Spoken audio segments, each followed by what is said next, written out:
तो महाकुंभ के साथ मौनी अमावस्या का संगम 29 जनवरी 2025 को होगा। इस दिन महाकुंभ का दूसरा अमृत स्नान भी होगा। इस बार अमावस्या की तारीख को काफी खास माना जा रहा है। ये तिथि इतनी महत्वपूर्ण क्यों है, आइए आपको बताते हैं।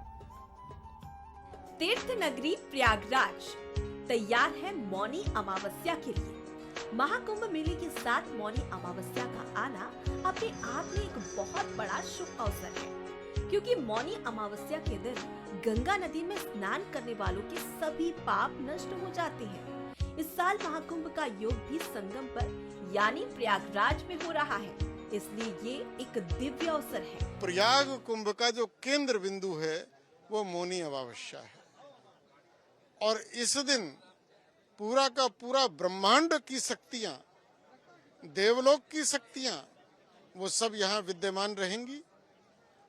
क्योंकि वो शरीर भाव में नहीं होते, वो सूक्ष्म भाव में होते हैं, वो सब यहाँ उपस्थित रहेंगे।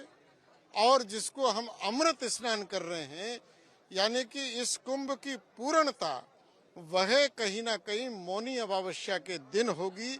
और उस दिन जो ब्रह्मांड की तमाम शक्तियां हैं और जो ऊर्जा है, उस समस्त ऊर्जा का केंद्र संगम रहेगा।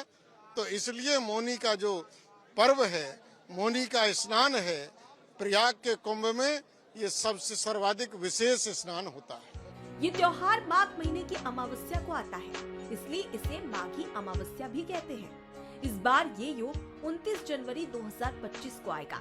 इसी दिन को गंगा नदी में स्नान के साथ दान धर्म जैसे पुण्य कार्य करना भी शुभ होता है।